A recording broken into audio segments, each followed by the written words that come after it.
Hello everyone, how are you going? And welcome back to some more Canadian TikToks, which really just help to explain the day-to-day life of everyone that lives up in the Great White North. Hi, welcome to Dunkin'. What can I get for you today? Yeah, hi. Can I just get a large double-double, please? Oh, sure, no problem. So you want 2 large coffees? No, just one large coffee double-double. Got it. So you want 1 large coffee split between 2 cups. So just 1 large coffee in a large cup double-double. Okay. So Surely 1 large coffee. What would you like inside the coffee? I would like a double-double. 2 cream, 2 sugar. It just said 2 cream, 2 sugar. Would you like any munchkins with that? What the hell is a munchkin? So it's basically like a donut hole, like the center of a donut, but just the center. Oh, so like a Timbit. Who the f*** is Tim? Now look, I have no idea whether or not this is an exaggerated example or not, but I can only assume that something along these lines has definitely happened before. Just someone going and uttering a very common phrase going, "Can I please get a double-double?" Just going straight to Tim Hortons, and then they get this kind of answer back. To be fair though, this is definitely the pot calling the kettle black, because there is no way that the USA can sit there and say that they don't have some very random names for coffees as well, between, what is it, like all the Starbucks sizes, for goodness sake? What is going on there? Oh, I guess it depends where you live though. No, surely not. What? Why? Oh, breaking out the bag scissors. It's not even chopping the bottle. Come on, if you're going to at least attempt to chop the bag open, at least attempt to recreate it and chop the bottle open. God. And also, thinking about it, even though obviously the milk is clearly different, at the same time, surely not every single liquid product that you can buy at the supermarket is the same in a bagged form, you know? There is no way that, I don't know, take Coke for instance, there is no way that Coca-Cola is going out and bagging their products. It's just not happening. And so to sit there and kind of pretend that you don't know what a jug is, that's a little bit far-fetched. And so even though I do hope that she eventually figured it out, surely there were just better ways to go about it, you know? I would even have just taken just pouring one into the other, even just put a plastic bag in there. I don't know, just anything besides just trying to chop air with scissors, surely. One weird fact about Canada is that forks are actually illegal. You can't have a fork in Canada. Not only can you not buy them in stores, but you can't buy them on Amazon either. What kind of fooling my leg? It's all because of this, the Great Canadian Fork Fight of 1812. Wow. Some potential good news though. Wow, that is a big deal. I mean, obviously everyone just must have their chopstick currency up big time, or unless you can just use spoons and maybe even sporks. Are sporks allowed? Is it just forks or is it sporks? I don't know. I mean, I do feel as though I need to do my due diligence and just go onto Wikipedia and see if this is even an article, because it says the War of 1812. So I think there might be a little bit of an inspect element coming into this entire equation. Aha, yes, I've definitely found the article because the words are the same, but look at that. No Great Canadian Fork Fight of 1812. Hey, how far away is that? It's about like 30 minutes. Okay. What the f does that mean? Wait, what?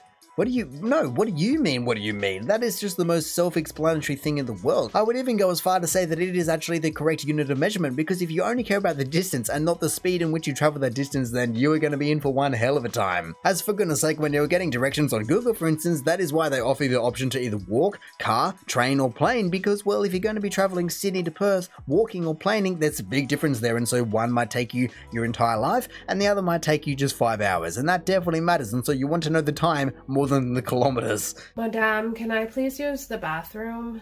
I don't know. Je ne comprends pas. Did she take en anglais. literally? Demandez en français. Est-ce que je peux aller aux toilettes, s'il vous plaît? She's forcing you to just speak it in French is what I'm going to have to assume that is, and that is such a just kind of undermining thing. I mean, I guess it does depend on which province and everything else you were going to be in, but either way, just to be going, oh, I don't understand what you were saying, and maybe if you just said it in French, then I could let you go. And you go, hang on a second, so you knew what I said enough to know what I did say, but instead of helping me out in this possible crisis situation, no, you just had to twist the situation to make sure that I'm practicing my language. So as a Canadian, there's always one question that I get from Americans, and that is, what the f is a milk bag? Today I'm gonna walk y'all through the process of what these things are and how milk bags work. First step is to get them at the store, although I'm holding this one upside down because it was kind of hard to grab. They come in packs of 3. Today I bought 1 pack of skim and 1 pack of chocolate because I'm an adult and can make those decisions. Wait. Alright. wait. It's not even over and I already have questions. I did not realize that you can get chocolate milk in bags. I mean, I guess it makes sense. It just never even crossed my mind. I was just thinking it was going to be all the regular milks and that was fine. I'd just gotten over that hurdle, but chocolate milk, that is just taking it too damn far. I got them in the fridge now and they're all sitting there nice, and look at my pictures, they're empty. Oh, they're so thirsty. So what you want to do is take out the old bag, toss it, grab a new bag out of the bag, throw it in the holster, give it a couple bangs, grab a pair of scissors, and snip the nip to whatever size you please. Okay. Now give it a pour. Look at that laminar flow. They get good in there. You can't even get a full one out if you tried. Look at this. There you go. Now you know what milk bags are. Why do we do it? Beats me. Probably cheaper or better for the environment. Oh, so you're Canadian.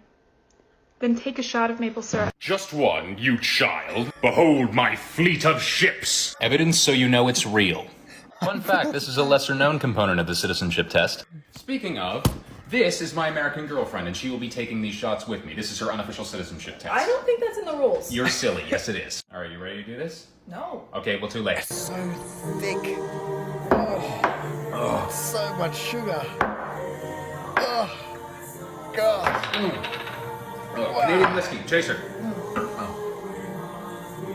Oh, wow. Oh, that's a good whiskey. What whiskey is that? American whiskey, loyalist. Jesus.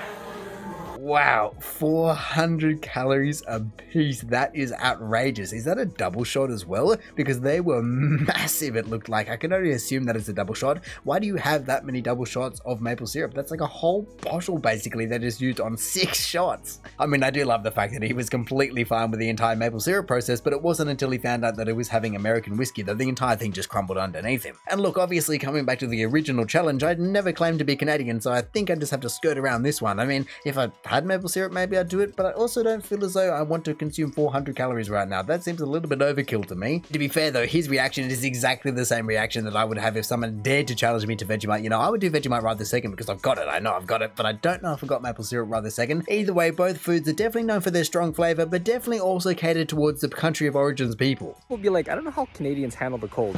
Maybe we don't. Maybe we just suffer. Maybe every year we want to move, but by the summertime it gets warm enough that we forget.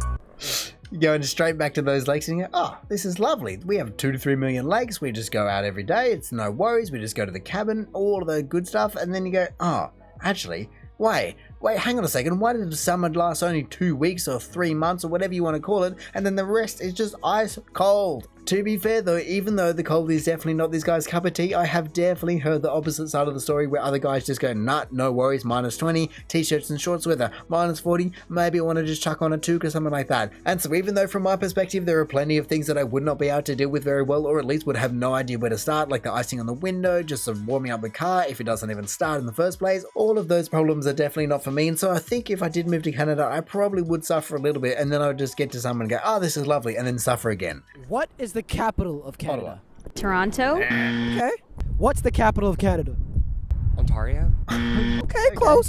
Tell me the first letter. Okay, sure. Oh. That was very helpful. Continue to extend it. Ontario.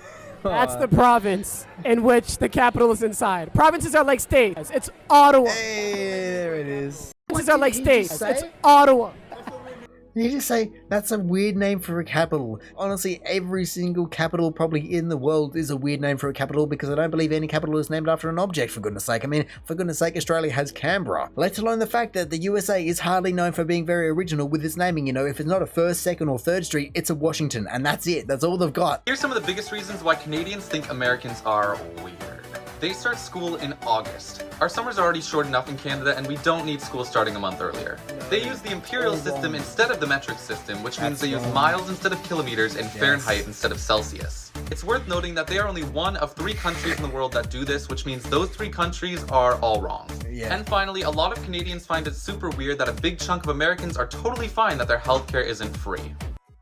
I guess It really just depends on what you've grown up with, but my goodness, the imperial system is just not one that anyone gets behind anymore, as every year they go to the polls asking the exact same question, saying, should we switch to the metric system? And there is always a bundle, like a boatload of people that say, yes, we should. But then there was a whole also boatload of people that say it will never happen because it is too ingrained, everything's kind of running on it. But then even like some of America's favorite things, like their trucks, they're measured in liters of engine size. Like that's the most American thing in the world, and they measure it in liters. I'm here to tell you that Canada isn't real. It's not a country, it's a theme park.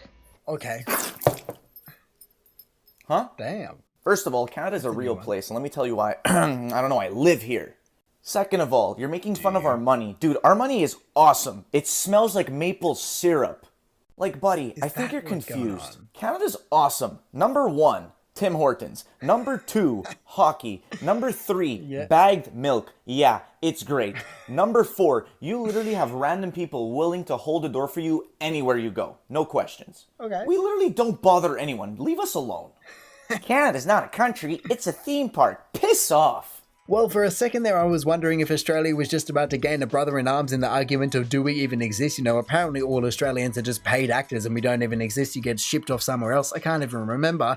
But then, of course, we just had to go and be outdone by Canada saying, no, you exist, but you exist solely as a theme park. And honestly, I had no idea that they were talking about the money. I didn't even know if she was. I think she was just saying that it is only a theme park. Because surely if the criteria states that all you have to do to move from not existing to theme park is have colourful polymer money, then sign me up. Sign all of Australia up. We'll just go from not existing to theme park in a heartbeat. We'll love it. We'll have a ball. We can be Canada's brother in a minute. And so look, like I said at the start of the video, all of these little snippets just absolutely shine a light on what it would be like to live in Canada day to day. You know, you get some things that I would absolutely not be able to hack, like the cold. No, sign me out. But then other things like lakes and all that kind of thing, I would welcome with open arms. But anyway, in saying that, I reckon I'm finally going to call it there. So thank you for watching this video. If you did enjoy it, feel free to do the YouTube algorithm things down below. Also, if this is the first video of mine that you are watching, then make sure to go check out any other ones I've done. Also, make sure to go check out the original video down in the description below. Or hey, maybe you even just want to consider subscribing so that you don't miss another one of these in the future. But all in all, have a good one and see ya.